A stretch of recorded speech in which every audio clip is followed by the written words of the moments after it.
Hello. Guys are ready for your stories, I see. Story time with me. I got to use this book, right? Before Christmas is over. I know it's fuzzy too, y'all. Guys, it is fuzzy. Get the little tree in. Don't fall, little tree. Please don't fall. Let me message Carolyn. Hi, Brent and Scott. Whisper to me, Moo, Brent, Nanamai.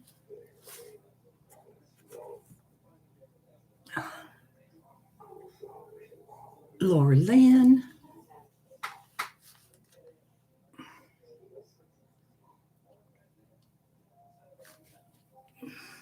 Tick Turtle.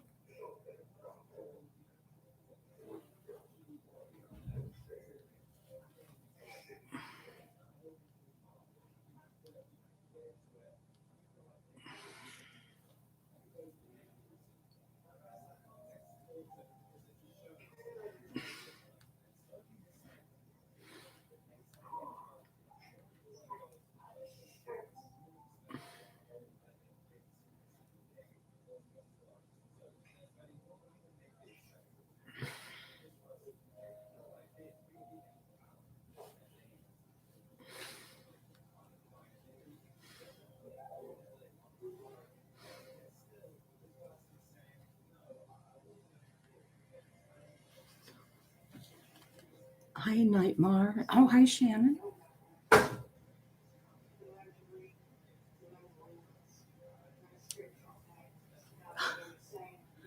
Thank you, Tick Turtle. Hi, Carol Boys.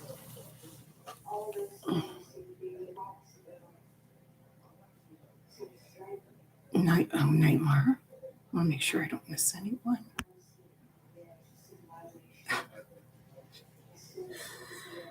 Hi, Nana Patty.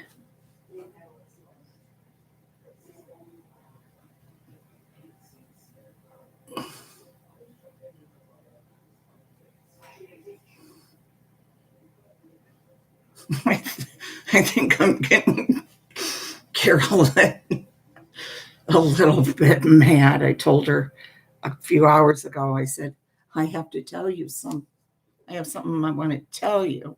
Or no, I said, I'm wondering about something.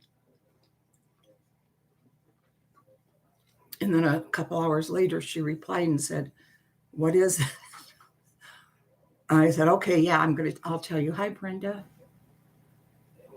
I said, I'm going to tell you. And that was like 2 hours ago. And she just sent, well, what? That poor lady. Hi, Dandy.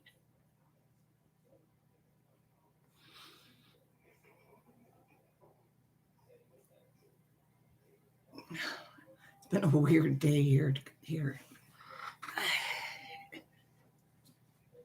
Hi, Laura Lynn. I didn't say hi. Yes, I just told her I'm live. Come on over, please. Reading stories. And she hasn't replied. She's probably thinking, what is she doing? Why does she always do that? Hi, Davita. You wanted it, Davita. You got it. Let me start reading, guys.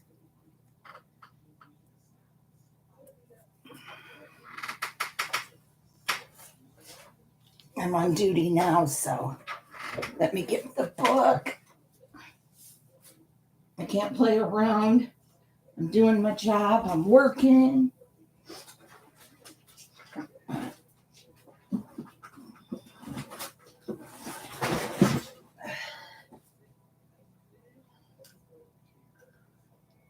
Working. Oh boy, in this kitchen, unbelievable.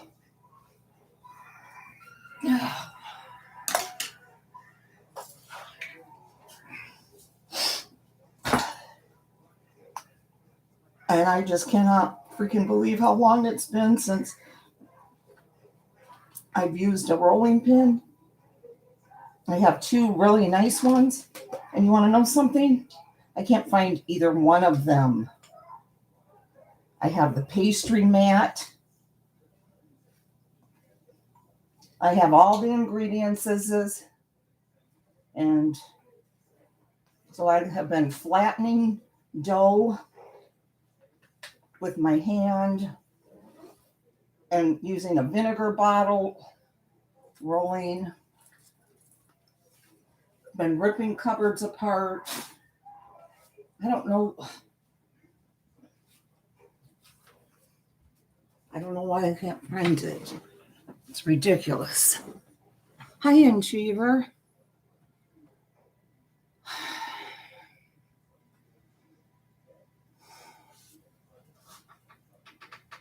So I'm just going to start reading.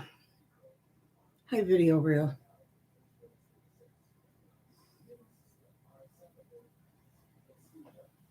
I didn't lose the book. Oh, I don't know if you're talking to me. I just can't find my rolling pins. I used to use them all the time for dumplings, to roll out the flour for Dave's dumplings. Now they're not where they should be.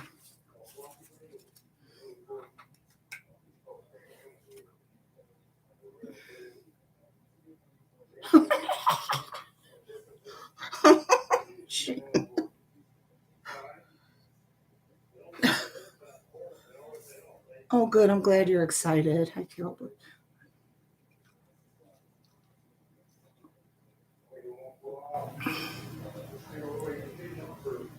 Oh, yeah, that's right. They said I was the moon, didn't they? I guess they're kind of right. Okay.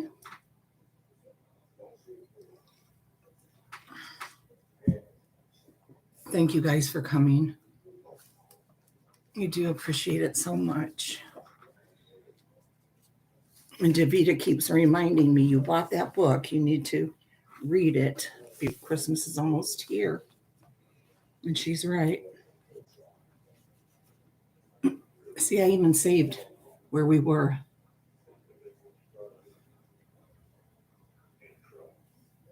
Okay.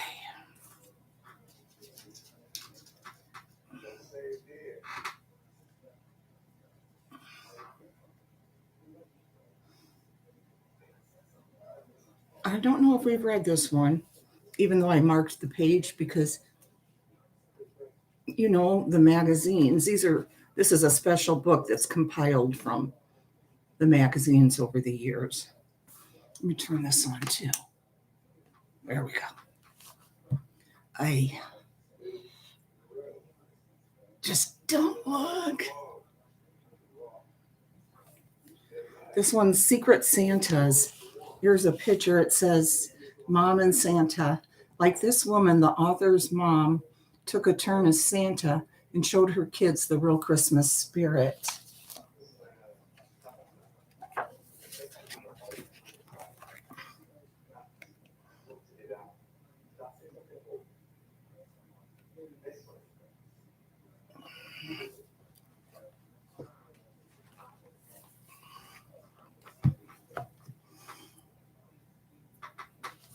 I have to tell her I was just playing because she may be mad, thinking I'm not going there because she's not telling me. She's just dragging this on.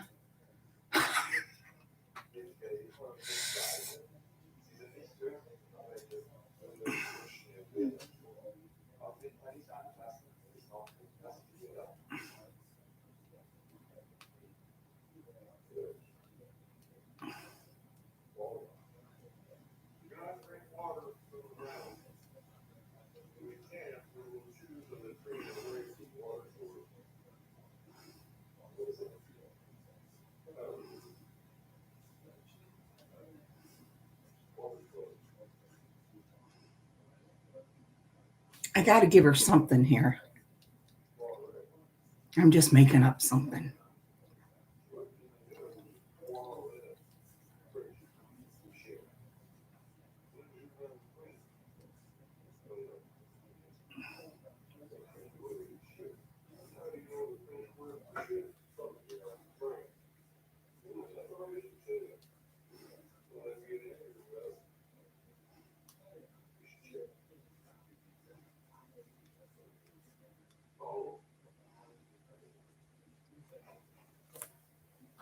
Oh, you have been? Okay, I'll start reading. And Cheever, since you've been sick, hopefully this will help. Go on, Garnet, please. Go on, baby, go. Okay, Santa who? Remember, if Carolyn does go live, let me know. Because you never know. She might be thinking, I'm just going live then. She wouldn't tell me, so I'm going live. And she can sit there and read to herself. Garnet, please stop. Okay. Our father died in 1938, and mother was left to raise. Okay, I hope we didn't read this. Just let me know. Davida usually knows. Okay, Shannon. To raise 4 children between the ages of 7 and 14. She managed to feed and clothe us by working as a seamstress. As Christmas approached that year, we knew things were going to be different, but I don't think any of us realized how hard it was going to be on our mother. Wait, maybe.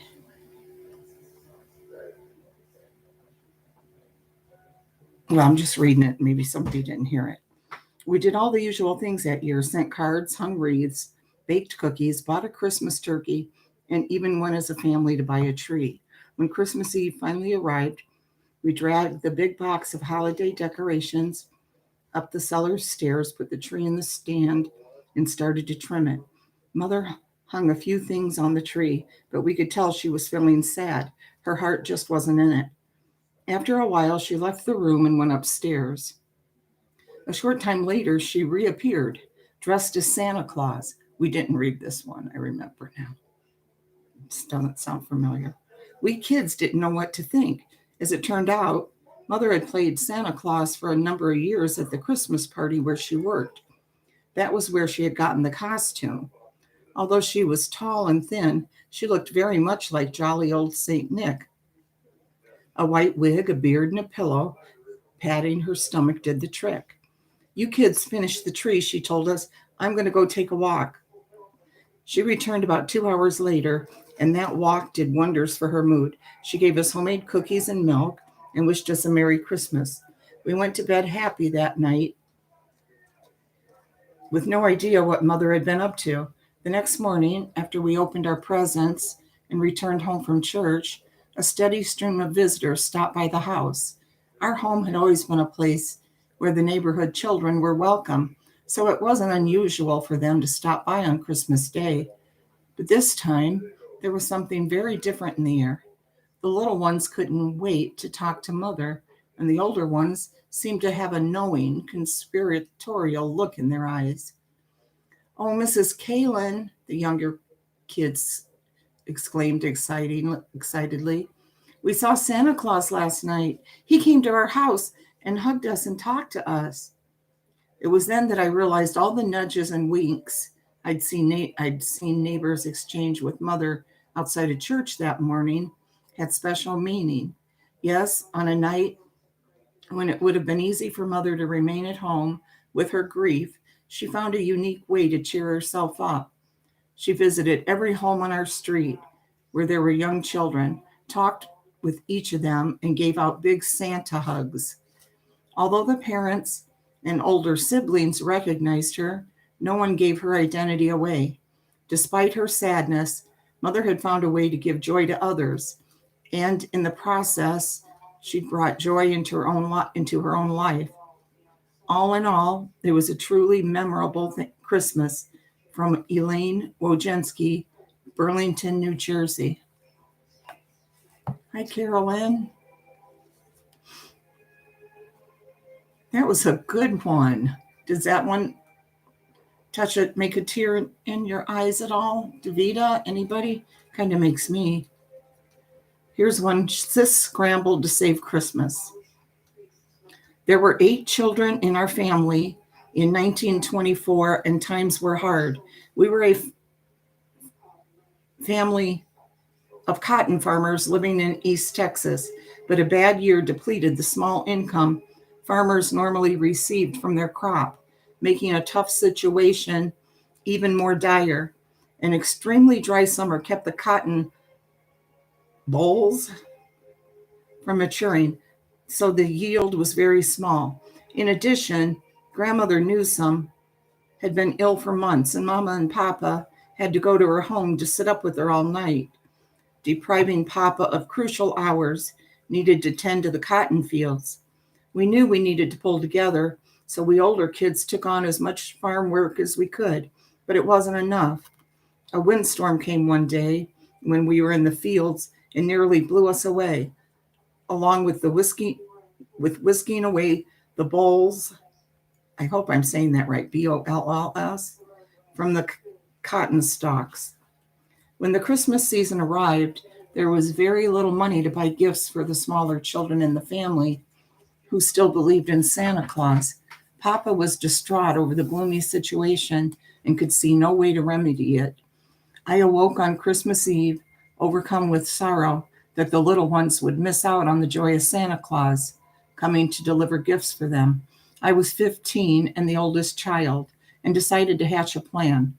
I asked Papa to let me gather any produce we could find on the farm and take it to Mount Vernon, 7 miles away, to sell and get money to buy gifts for the little ones. Papa was brokenhearted. In tears, he told me to do what I could. In the hen house, I gathered the eggs laid that day, and we found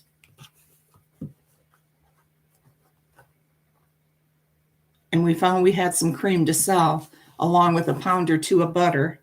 I caught a couple of chickens and tied their feet together to take to town too. I called my aunt 2 miles up the road and asked if I could go to Mount Vernon with her family in their wagon. Toting chickens, eggs, butter, and cream, I walked to Aunt Johnny's.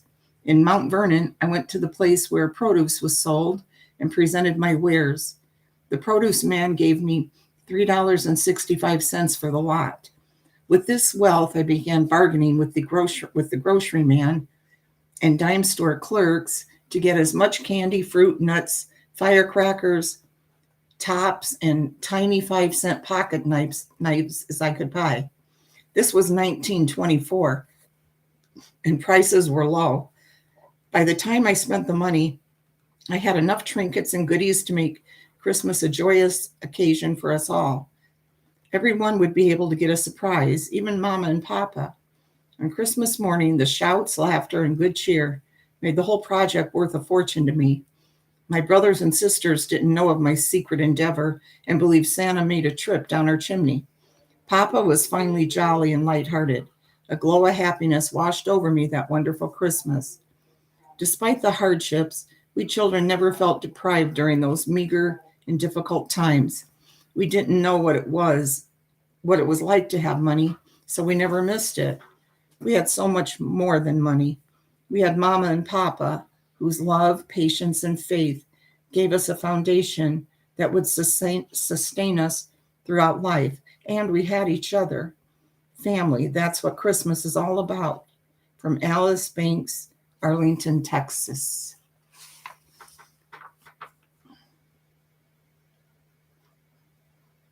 Here we have a bunch of pictures, a jolly time. Pajama game in 1967. We lived in Joliet, Illinois. Our parents, Ray and Mary Jo Williams, lined us up for a photo in our Winnie the Pooh pajamas, which were gifts from our aunt and uncle in California, says Jim Williams of Chicago. Pictured from left are Mary, Beth, Johnny, Janice, me, and Joey. And here, down here below it is a picture, Papa Noel. While going through my mom's things, I found this picture of Santa taking a break in the basement of Pomeroy's department store in Reading, Pennsylvania, writes Robert Bear of Knoxville, Tennessee. I didn't know it then, but that Santa Claus was my dad. Well, that's cool.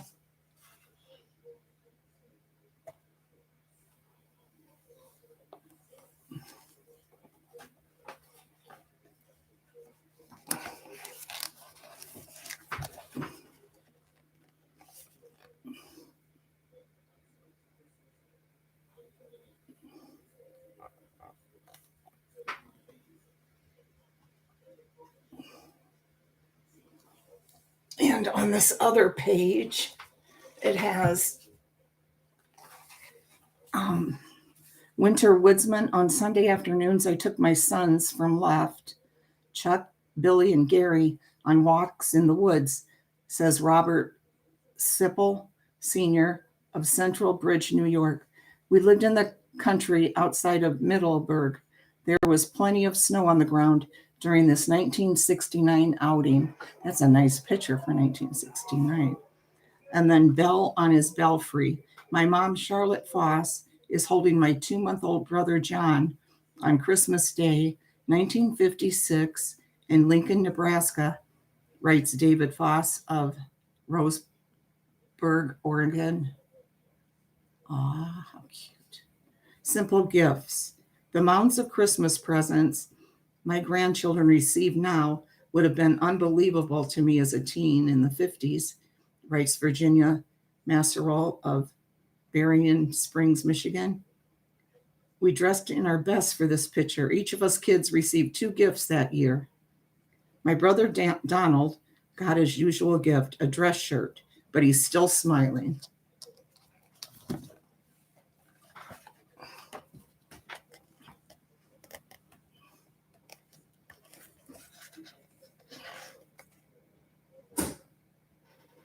Do you in Cheever?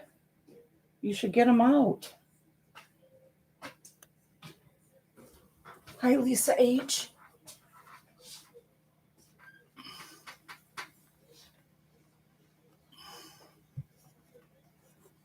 How about at the end of this, Lisa, Lexi can open up that present. Hi, Margot, Deidre, Realtor.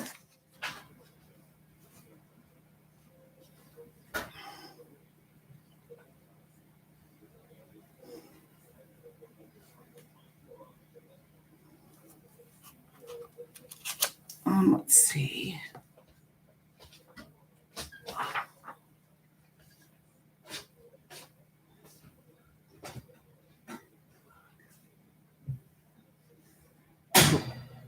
A grand holiday.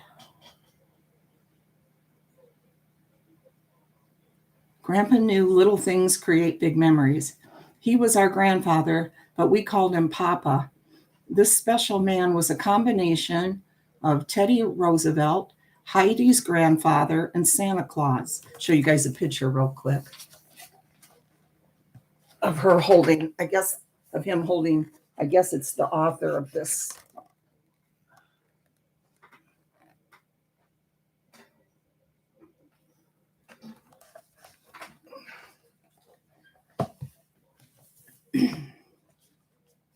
In fact, Papa resembled Santa Claus, and we loved to sit in his ample lap and run our little hands over his whiskers. Our grandparents lived a block away from us when I was growing up in Washington, D.C. There were 7 kids in our family, and we each took turns going to their house for Sunday dinner. It made an individual treat during those Depression years.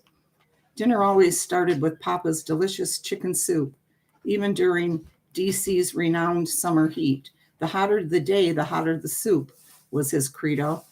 Dessert never varied. It was Nabisco cookies, and the guests got to take a whole box home to share with the family. Holidays were incredibly exciting with Papa adding a special touch that assured a fun time. Papa would order a huge 30 or 40 pound turkey, which our mother would roast all night long in a slow oven. He also provided other goodies such as peanut brittle and Seckel pears that had been stored in their basement. Often we got little licorice men, which always brought shouts of joy from the younger Gilberts. We found out years later that it was Papa and his unmarried sister, Aunt Aggie, who helped our parents play Santa Claus during our childhood in those tough Depression times of the 30s. It was Papa who provided the money for the high tops my brothers wore and the patent leather shoes my 3 sisters and I received. Papa would also bring bags of nuts, a treat enjoyed only during the holidays, and my sainted grandmother would listen with all the patience in the world as we displayed our gifts from Santa. Carolyn, that reminds me, I had sent you a video that was how to make roasted chestnuts in your oven. Because I know you were saying you really love those, and it looked like it's pretty easy too. I don't know if you checked it out. Hi, Captain Lee Fan. They are great, aren't they? When dinner was over, we piled into Papa's car and drove to downtown DC to look at the decorated windows in the big department stores. We'd jump out of the car, bundled against the cold, and peer at the magic before us. Then we'd hustle back into the car for the drive back, where Mother, who had remained home with the smallest Gilbert, would have hot chocolate waiting. Papa sprinkled so much magic over our lives. I thank him for his very special place in a warm and loving childhood. From Annette Gilbert, Olney, Maryland. This does seem like a great grandpa. Christmas at my grandparents' house.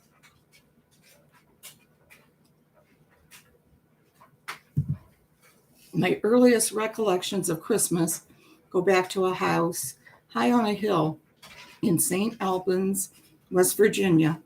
It was my grandparents' home and the source of many wonderful memories. Every Christmas Eve, the family gathered for a big Christmas dinner my grandmother prepared entirely by herself. We would all gather in a large room in their basement, which had sawhorses with sheets of plywood on top for makeshift tables. My grandfather was responsible for gathering chairs, stools, and nail kegs to sit on. It was not uncommon to sit down to a meal with 50 or more people, all family members, friends, cousins, and anyone else in the neighborhood, or that my grandparents had seen in town in the past few weeks, were welcomed. Of course, as our family grew, so grew the number of places set and number of plywood sheets and sawhorses. This wondrous occasion was wrapped in so much love, and the true meaning of Christmas was always discussed, along with big helpings of turkey, dressing, mashed potatoes, and strawberry custard. We were served worlds of love and wisdom to last a lifetime. From Patsy Young, St. Albans, West Virginia. Little magic can do wonders. Christmas was a special time in the Ozark Mountains, where I grew up in the 1930s, but the one I remember best was in 1931 when I was 5 years old. My parents had broken up, and I was living with my grandparents, a wonderful couple in their mid-40s, and their son and youngest daughter. My aunt was only 6, and my uncle was in his early 20s. This made a real family for me. Although I missed my parents, I had a good home there for many years. I think everyone else realized what I was going through in the beginning and tried to make me happy.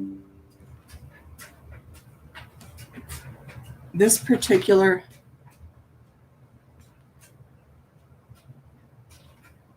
Hi, Leah. This particular Christmas occurred during typical winter weather. Sundown hardly made a dent in the already dark afternoon, and a cold, chilly night promised snowfall before morning. We'd been talking about Santa's visit during the day, and as evening approached, the anticipation was almost tangible. My aunt and I looked forward to Christmas goodies, and even with the Depression, my grandparents always had candy, fruit, and small presents, including a toy or two for Santa to bring. The Christmas tree was in the room next to the living room. We didn't have electricity, but there was plenty of tinsel, strings of popcorn, and red and green paper chains covering the limbs of the red cedar that my uncle and I had cut on a nearby hillside. After Christmas dinner, when it was dark outside, my grandfather suddenly turned his head to listen. "I think I hear something bothering the stock in the barn lot," he exclaimed. "I'm going to go see about it." He took down a shotgun from over the doorway and lit a kerosene lantern. Bundling up in a heavy coat, grandfather went out into the night. He was gone for some time when my uncle said, "I hear something on the porch. Maybe it's on the roof." We listened, a little fearful of what might be happening. Then We heard the outside door to the room with the Christmas tree slowly creak as it opened. The door between that room and the living room was ajar. Looking through, we could see a figure dressed in red and white with a white beard, carrying a large sack. He slowly entered the room. He went to the tree we had decorated, placed his sack on the floor, and began removing packages. Then he threw the empty sack over his shoulder and left. Why, that was old Sandy, my uncle said, running to the window and looking out. He's already gone, but I think I just heard his reindeer. In about 20 minutes, grandfather came back from checking the livestock stock, remarking that he hadn't heard a thing. Hanging up his shotgun and removing his outer clothing, he joined us around the fire. My aunt and I pestered him with our tale about the stranger in red and white who'd left things under our tree. Naturally, grandfather didn't believe us and had to go and check the tree for himself. After that, he said he surely wished he'd been there and asked why we hadn't called him. Neither my aunt nor I slept much that night, but our Christmas celebration was the usual fun time of opening presents, eating oranges, and enjoying a family dinner. My mother was able to get away from her job, some 3 hours drive away, and this made the rest of the day really special.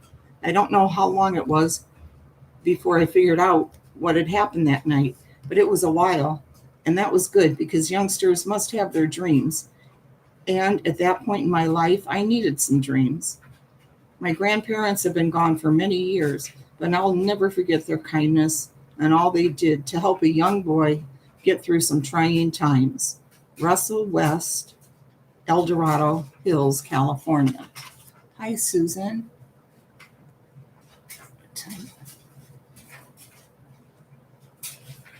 Carolyn, you'll let us know when you're going live, right?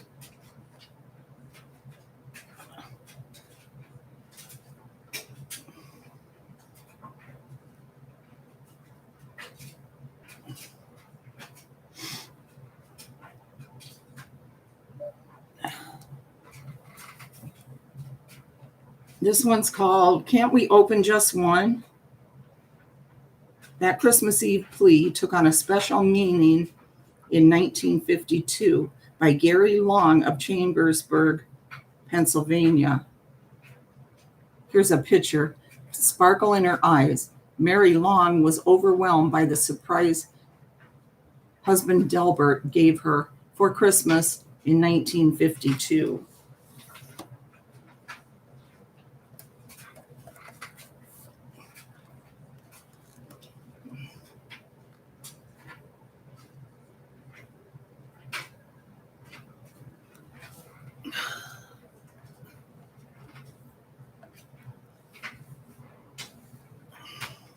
You guys can see that, right? Hi, Regina Z.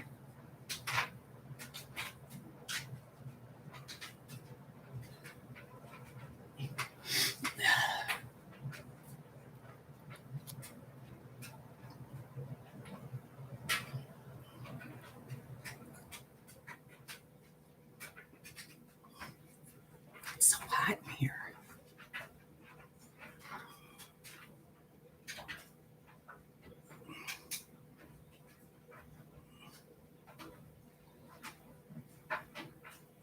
I even have the window cracked open. The dryer's been going, oven. Let me get a couple of Aleve. I'll be right back. It's only right here.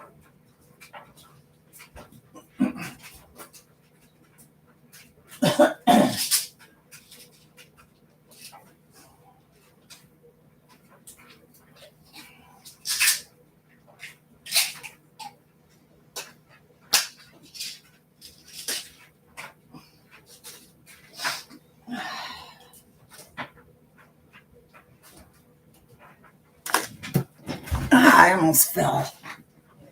Hi, Susan.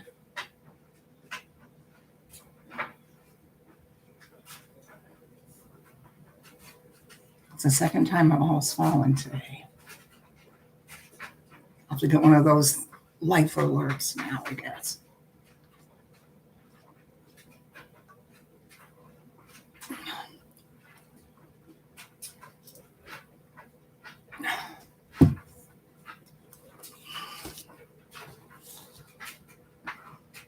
December 24th, Christmas was just about here. We spent the morning in our classrooms finishing up some last-minute assignments.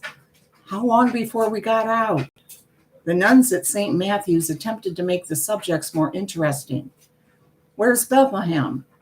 Find Jerusalem on the map. Can you spell nativity?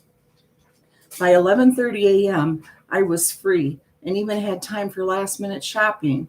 An aluminum pot for Aunt Gert, a small bottle of green Irish tweed perfume for Mom, and for Dad, Zane Grey's The Last of the Plainsmen. At our house, Christmas began shortly after supper on Christmas Eve, when the air was electric with anticipation, and the sweet aroma of fudge, cookies, and pies filled the house. Oh no, and there's Brent. He was always that fudge. Why'd you have to say that, Gary Long? Our tree, always a Scotch pine, was trimmed with red lights, red shiny balls, and ivory snow laundry detergent flakes that had been whipped and layered on the branches to look like new fallen snow. Well, that's clever. It became tradition to place our presents under the tree right after supper. Mom straightened the house while my brother, sister, and I completed a few chores. Mom then got out the cookies, fudge, and other treats, covered them with wax paper, and put them out on the dining room table. After the work was done, we would get ready for church. After Mass, oh, thank you, Deidre. After Mass, we'd return home, exchange gifts, eat cookies, and drink some eggnog. This year, 1952, seemed different. The Korean War was raging, and a lot of service members weren't home for the holidays. The hope for peace on earth seemed so remote. Still, people did their best to keep the holiday spirit alive. Dad seemed especially giddy and full of joy. He always wanted to open the gifts before church, but this year he was even more intense. Come on, Mary. It won't hurt to open them before we leave, he told Mom. His pleas fell on deaf ears, and he even tried singing a few carols in the hope Mom would give in. We all went about our routine, and by 10 p.m., we were ready for church. In one last attempt, Dad suggested that if we couldn't open all our gifts, at least we could each open one. The kids wanted to, he said. Dave, those cherries too, if you want any. If you want to try any, right there. Yeah.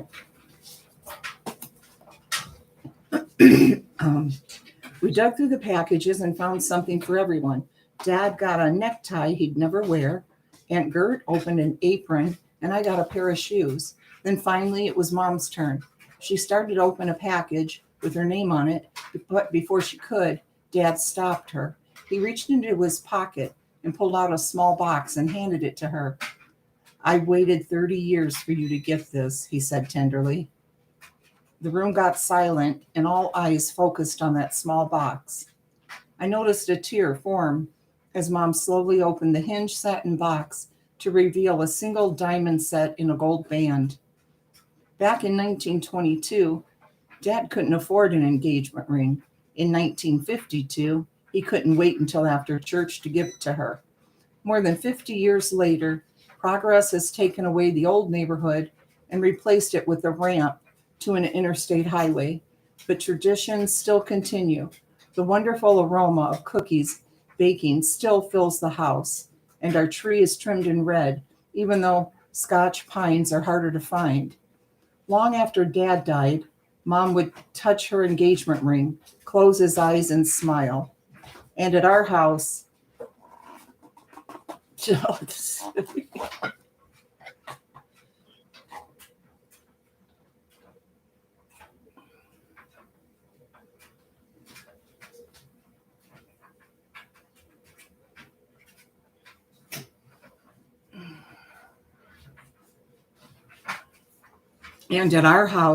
someone always still pleads, can't we open? I can't. This is so dumb. How is it? Oh, It's okay. Isn't it okay? I mean, it's nothing. I think it's good. I think. Oh, you think it's good? Sure, yeah. And at our house, someone always still pleads, can't we open just one gift early this year? Think twice before you say no. I will. Good? Oh, Dave says the cherries are good.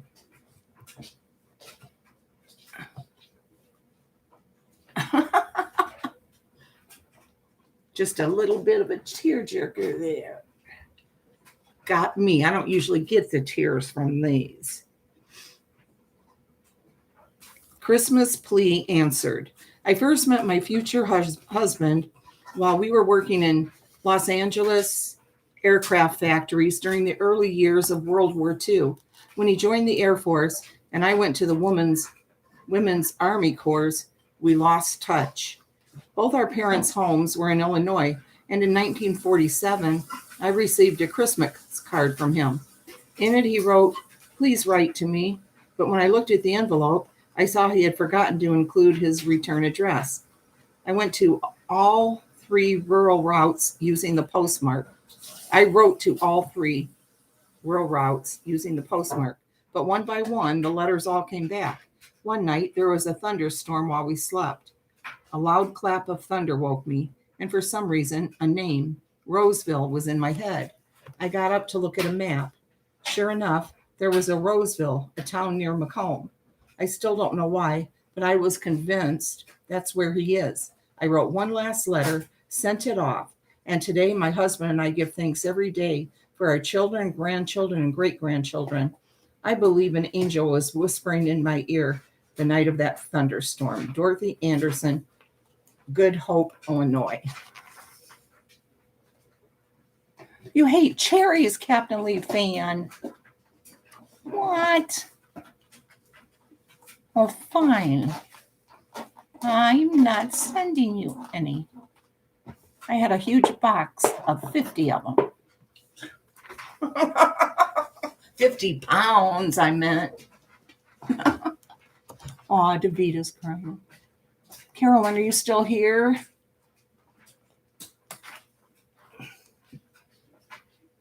We want to know. Ooh, sausage cheese bread in the oven. I don't know what that is, but boy, that sounds good. Penny Sue, it was, right? Oh, you're working? What does that mean, you're working?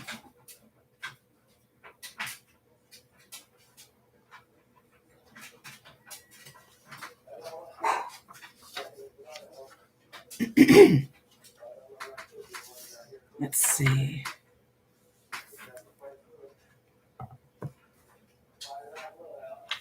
Christmas in the military. There's a bunch of those.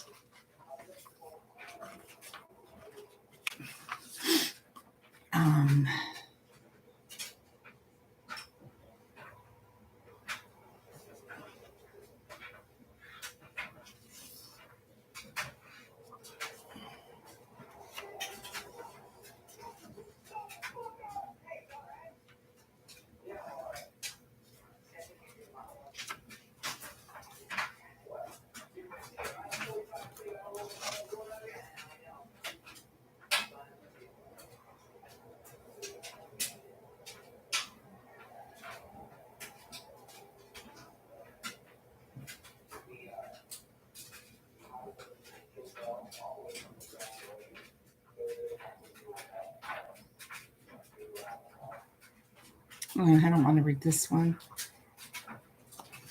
Too sad. Davita and other people my age. Do you guys hi Nancy? Hi, Surviving the Storms. Yeah, you can never stay here. It's funny, you always have computer issues when you come here. Your phone's not working. Or the lines are down, your cable is off. The town is on fire. Well, the town was on fire, so you were good there. Let's see, what else? She has to do something with Jerry, help him with his homework. What else? She's cooking for Jerry. She's wrapping presents. She's always got something when she comes here. Right, Lisa?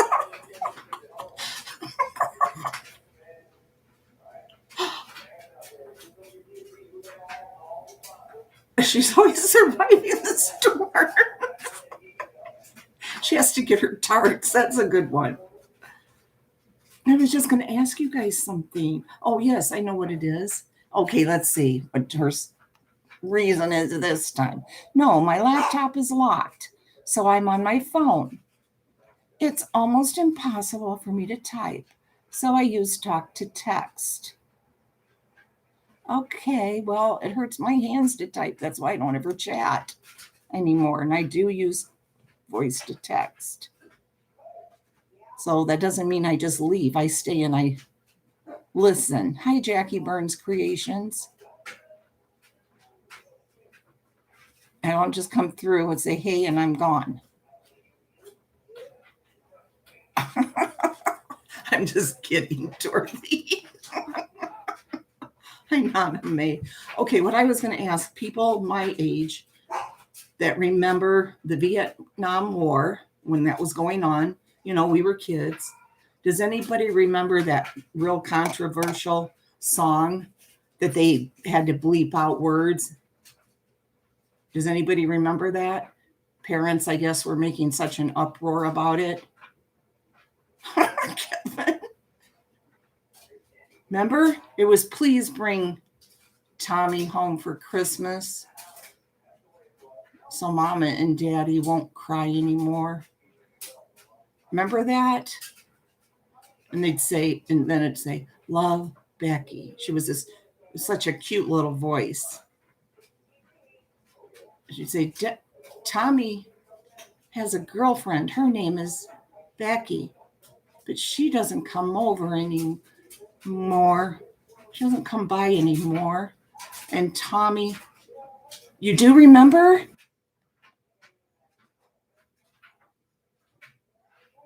It was the little girl in it. And then they had to start beeping out the name. Or not the name, but what was it? And it was so ridiculous because we'd be listening to it and it would be beep, beep. I forget what it was. And then it wasn't out real long. They took it off. Remember? One person remembers. Shannon, you're younger though. How do you remember? You don't remember that, Carol Boyce? Parents were, I guess it was really upsetting to parents at the time that their sons were there. And they didn't want that song out because basically it was the parents receiving a letter or telegram or whatever that their son had been killed. And this was little Becky writing to Santa to please bring Tommy home for Christmas so Mommy and Daddy won't cry anymore. She didn't understand, I guess, that, he had died.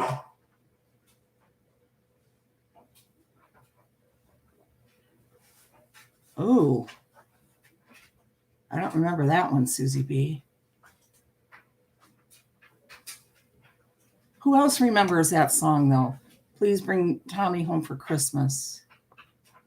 Love Becky. It was so cute at the end. She'd go, love Becky.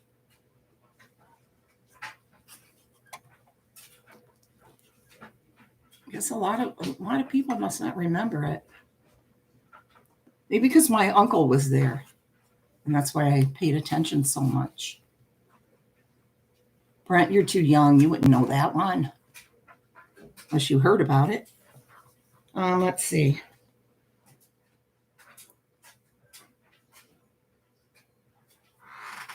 Oh, excuse me.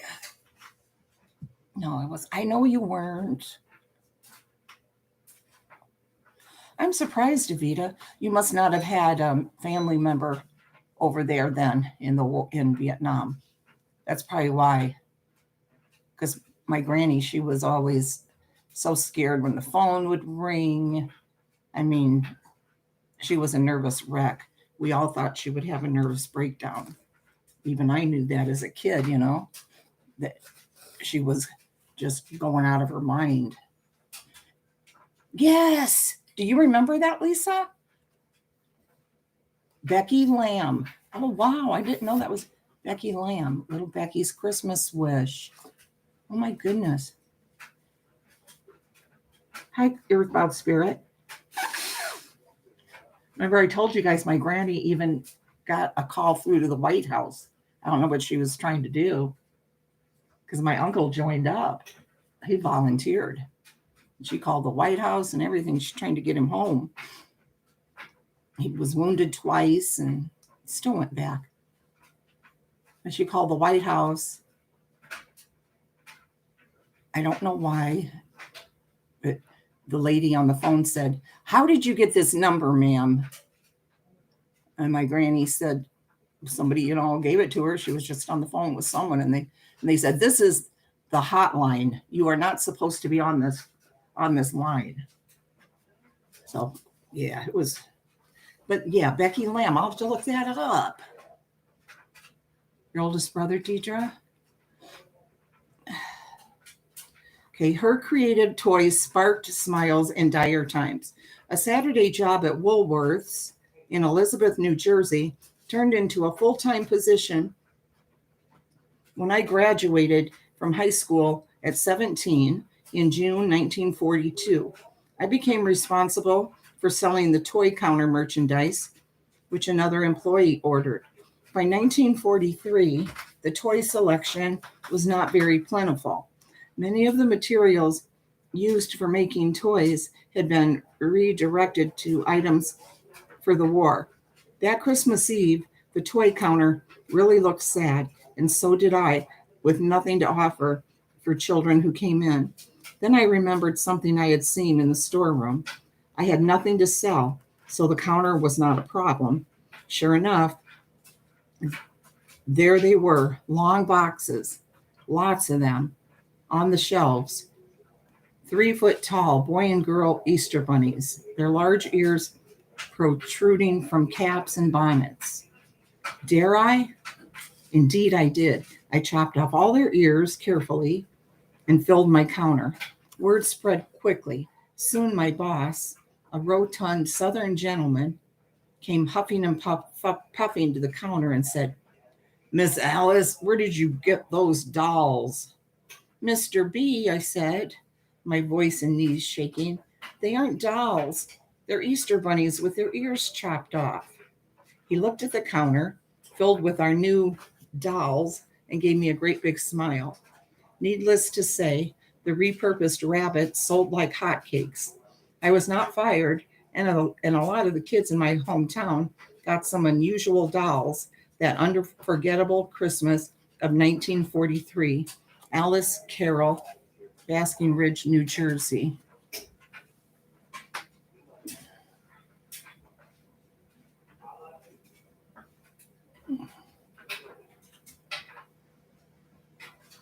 Oh, look. Dorothy's still here. I guess pulling the old guilt trip worked. Okay, you can go now, Dorothy. You're dismissed.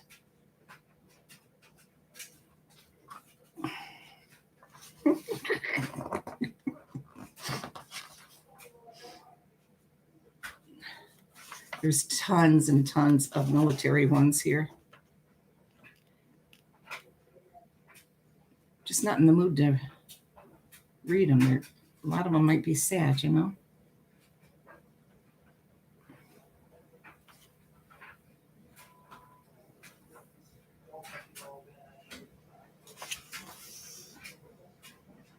High 61 would probably like these. I know he's into the Civil War, but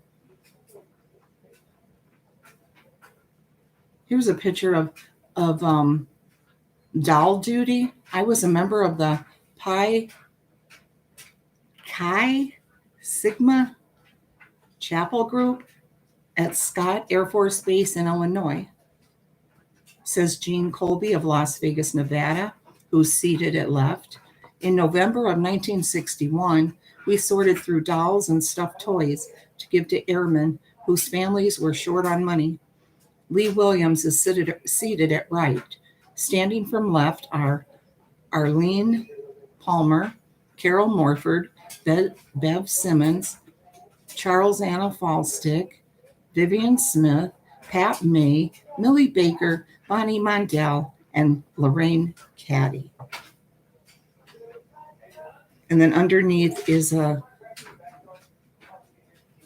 postcard. It says, I'll be seeing you soon. Leave camp on December 11th, 5:30. Arrive December 12th, a.m., 5:30 a.m. We'll be able to stay 2 days. Be sure you have the old feather bed ready. And that is from my father, Ralph J. Lee of Bloomington, Illinois, sent this 1942 postcard to my mother, Mary Gleason Lee, while he was serving in the military at Fort Leonard Wood, Missouri, writes Deborah Rowe of Charlotte, North Carolina. I love that postcard. It's adorable.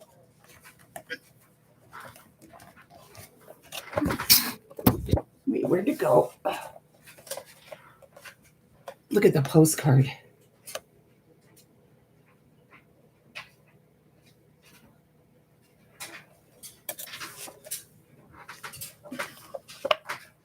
Then here's the dolls for the soldiers' children.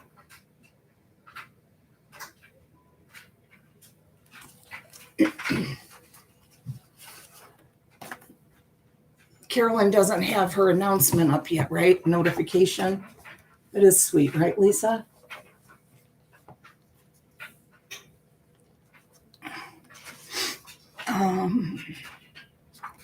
More soldiers. How about chapter 6, A Time for Toys? Hi, Mimi.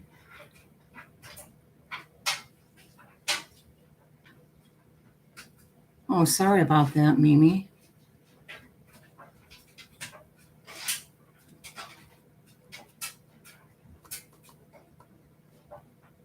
Who said they're leaving YouTube? You're joking, Video Reel. Sorry, Mimi.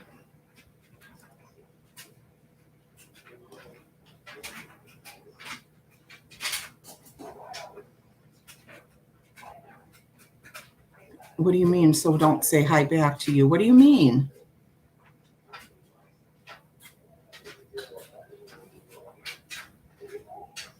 I didn't say anything about you, Mimi.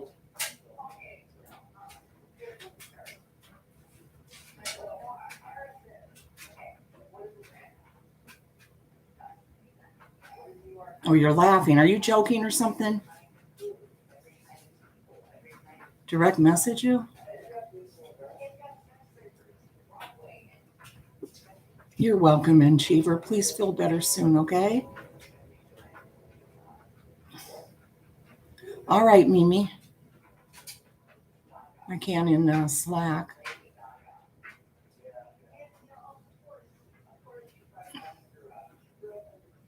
I'll just read another story or two. I'm not joking about what's happened. Okay. Uh-huh.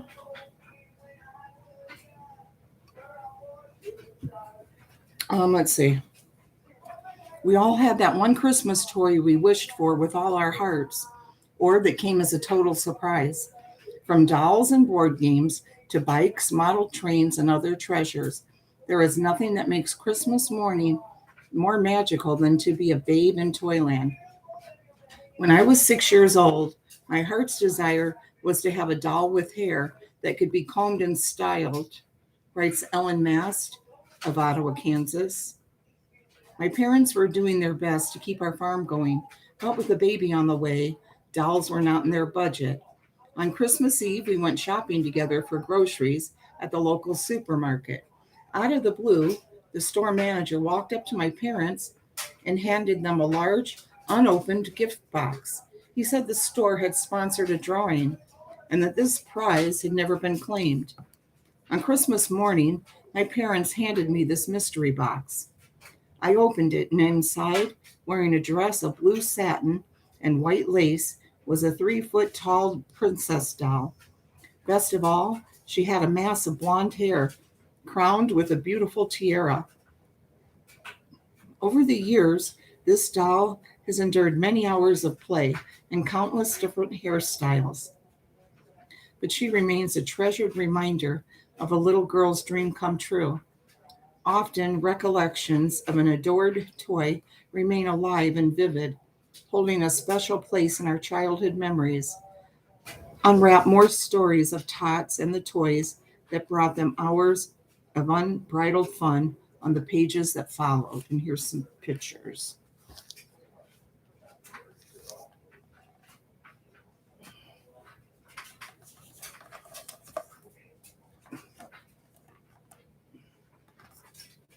And you can see toys in the background here.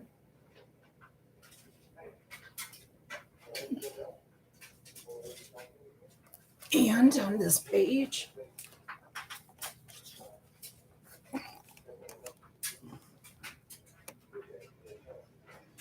sorry, it's blurry. I don't know why this connection, like I said, gets bad right in here. And I'm going to have let Lexi open up the present, Lisa, before I sign off, okay? Brent, I won't. I got him out of the house. I hear you, Dorothy. I hear you.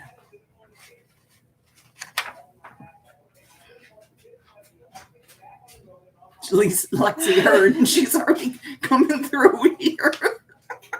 She's not wasting any time.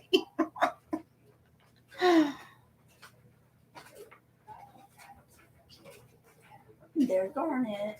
You want to open it now? I mean, I already have it. Oh, I know you already have it there. Lexi can't wait. She loves presents, even if they're not for her. She still loves them. Show them What how about pretty. the card? I know. Yeah, show them how pretty the pack, how she wrapped it. I just Look how love cute the wrapping paper is. It's beautiful. It like looks so nostalgic, vintage. I don't even want you to open it. It's so pretty. Like, don't rip it. Maybe just Yeah. try to. Gotta take Where's tape the off of card? it. Right here? I don't know. No. I think it's in there. Oh, yeah, because you had it.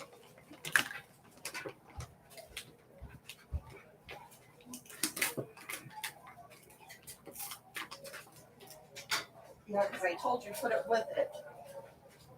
Yeah, and you took it off. Oh, it's right here. It's right where Gar was sleeping. I guess she took it. Scoots and family. And look, she even has she has cute stickers on the envelopes. On the envelope. I love that. That tree is so pretty. Yeah.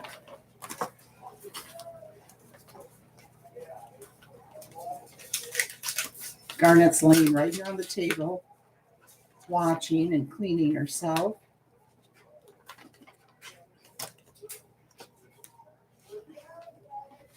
Lexi's so cute. She's cutting the tape. Well, you don't want me to rip it. Yeah, just so pretty. I don't know. Just want to look at it for a couple days, you know? Since this is such a strange Christmas. Wishing you a jolly holiday. Much love, Scoots and family. Love, Lisa H. We'll look inside. Aw, that's cute. Isn't it? Yeah.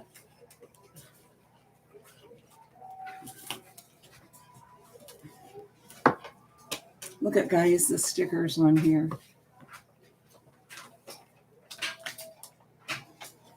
This is so darn sweet, Lisa. Yeah.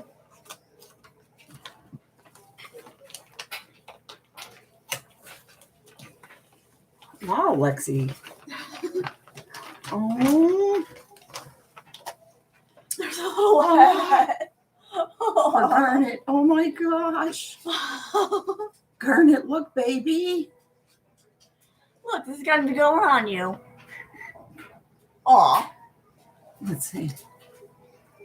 I may I make cute Little look so onesie. easy. Oh my gosh. Is this for the newborn? Oh wait, no. Not garnet. Yeah, I was gonna say garn. It's adorable.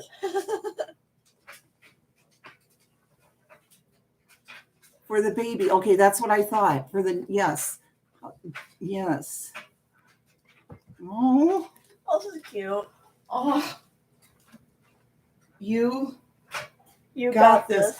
Oh, Lisa. That's This- really soft too. It is. I love this. Lisa, this is so sweet. I love it. Thank you. There's a crinkle toy for garnet. Let's see. Oh, Ooh, you this got feels some like shorts, Christmas too. morning now. Oh, oh, Lisa, thank you. You're supposed to make them look smaller when you roll them up, not go, some shorts for you. Oh my gosh. Lake George. New York. This is where Lisa has her lake house. Or where they had, yeah, Lake George.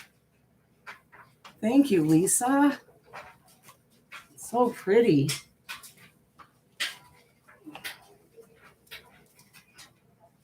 Wow. Feels like Christmas morning.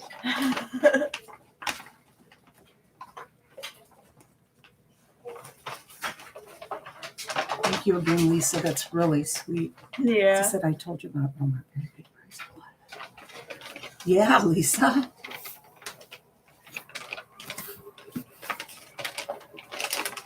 Sometimes you just can't beat those good prices. Well, there you are. Put on your Santa hat, baby. Yeah. She's not okay. That's all right.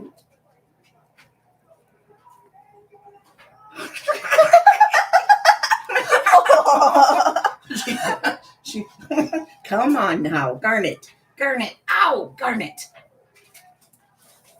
Garnet. Okay, all right. She goes,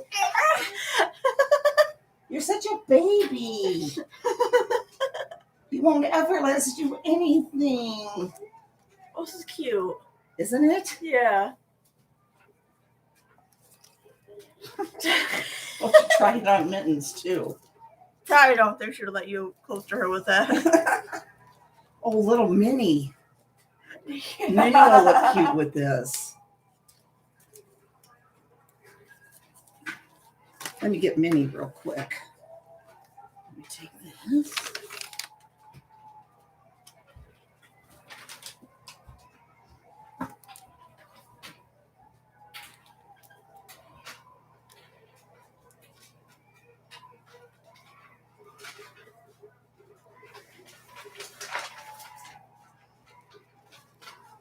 I'm going to try to reuse your wrapping paper, Lisa.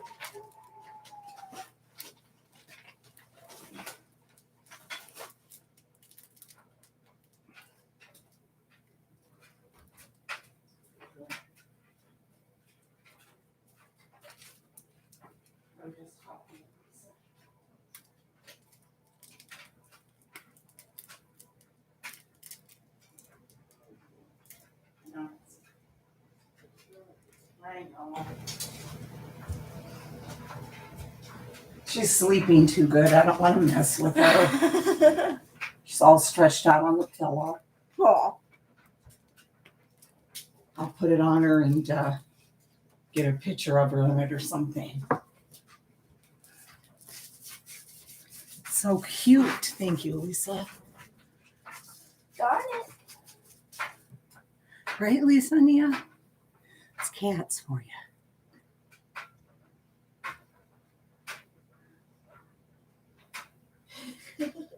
She's chewing on the string. Merry Christmas, Dorothy.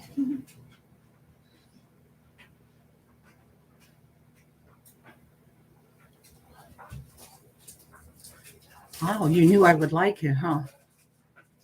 I love that paper. I'm only giving out gift cards and stuff, but I'll still find something to put in it.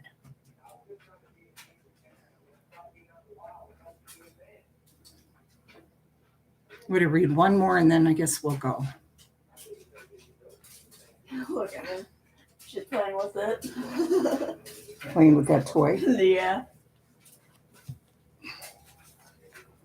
Too bad this wasn't just a little bit bigger.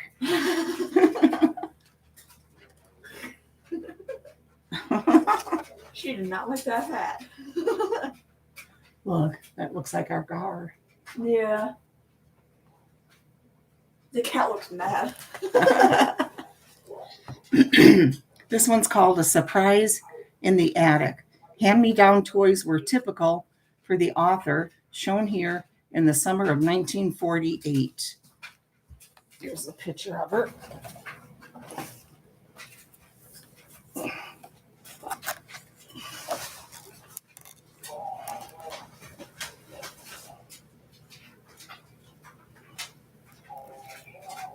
What do you mean, where are we going? We're just staying. Well, you know what I meant. Ha ha, Brent.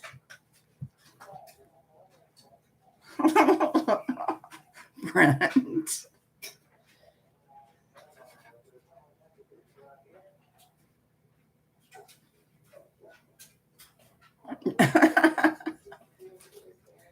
Wow, I feel so happy from that present.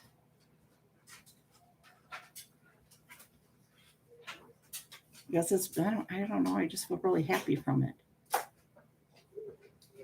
Really lightened it up. Hey, Lex, I could, you know, the things that came to you for Yeah. you today, Yeah. that'll work for one or two Yeah. of them Yeah. that you don't know. Yes, I think I can reuse it on Lexi's. She's getting money too, but I've already bought her a bunch of stuff that she's picked out. I love you too, my boo, Lisa. Yeah, she got a bunch of stuff at Target already that I let her buy. And I'm still giving her money like all the other grandkids. And then I went ahead and ordered her a few things from the bathtub the other night. And they came today, which was amazing. It was only like 2 days. As a 6-year-old living on a small farm outside East Troy, Wisconsin in 1947, I had a few chores to do, like gathering kindling and feeding the chickens. But most of the time I played, read, and used my imagination. Because we were poor, I wore my cousins' hand-me-down clothes and played with their old unwanted toys, mainly dolls. One doll had no fingers on one hand, and the other only shut one eye when I laid her down, but I loved them both dearly. I would love those. Once a month, we would pile into my father's 37 Ford and drive to the big city of Milwaukee for needed things we couldn't get in East Troy. On those trips, we would also visit my maternal grandparents. While the adults visited, I would venture into the attic of their bungalow to play dress up with old clothes. One day, I noticed something covered with a quilt on a table. When I lifted the edge of the quilt for a peek, I found a magnificent dollhouse. It even had real carpeting in the living room. I played with the dollhouse on that day and every visit afterward for 3 months. Then in November, I went into the attic and saw the dollhouse was gone. It had disappeared as magically as it had appeared. Soon it was December and then Christmas Day. I asked my father if I could go with him to Milwaukee to pick up my grandparents. He said, "No, you better stay and help your mom and sister."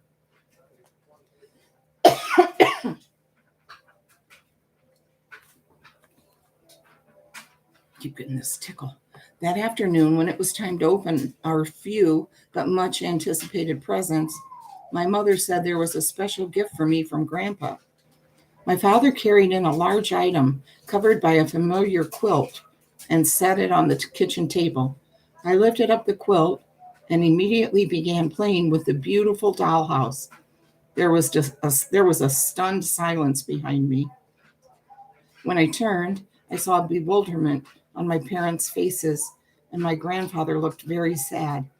In exasperation, my sister asked me, "Well, aren't you even surprised?" "No," I said quietly. "I've been playing with this in Grandma and Grandpa's attic most of the summer, but then it disappeared at Thanksgiving time." Now there was laughter, and my grandpa said, "I put it back in the garage to finish it for you. For me, just for me, and it was brand new." Crawling up into my grandfather's lap, I gave him a huge hug and said, "Oh, Grandpa, thank you so much. It is the most wonderful dollhouse." "You're very welcome, Marion," he said lovingly, holding me tightly in his arms. "And Merry Christmas." And here's just a couple of pictures. Southern Charm. This Southern style dollhouse appeared on Christmas morning in 1942 when we lived in Summit, New Jersey, says Paula Evans Hauser Tompkins from Warrington, Pennsylvania. "That's me looking very pleased about my gift. My mother, Burl Hauser, and my Aunt Margaret Colburn made the furniture and curtains for the dollhouse." Oh my gosh, that looks like a very proper dollhouse, like the White House almost. And then there's one little story right here. I'll read it. "Stitching up a Christmas memory." It was a few days before Christmas in 1954. I was 4 years old and fell off a chair, splitting open my chin. My mother called our pediatrician, Dr. Matthews, who came rushing to our house. "She'll need to have stitches," he told her. My mother told me that if I was brave, I could open up the special gift, the special present, Christmas present, Gran and Grandpa had sent from their home in Toronto. Dr. Matthews put 3 stitches in my chin right there on the kitchen table, and I didn't shed a single tear. When he was done, I got to open the present, an Eaton's Beauty doll, the exact one I had asked Santa for at Eaton's department store. I was thrilled. I don't remember any pain associated with my tabletop surgery, but I certainly remember that beautiful brunette doll. From Sandra Walton, Maple Ridge, British Columbia. And then writer and illustrator Johnny Gruelle patented the soft, huggable Raggedy Ann doll in 1915, but brother Raggedy Andy didn't come along until a few years later. Look at that. Look at this dollhouse this kid has.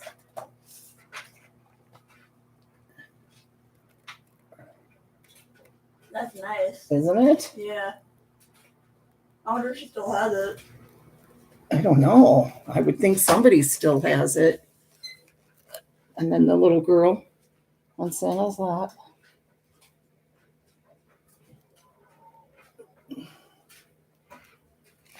And I guess that'll be it for the night. We'll be going to Carolyn's very soon. Okay, guys? I know, right? Isn't that huge? It does, right, Carol? Freaking White House. Thanks, guys, for coming. Hi, Debbie Brett. And you know, Mama Ramblings will be on. She said she's working right now. Probably doing something for Christmas. I loved it too. Carol.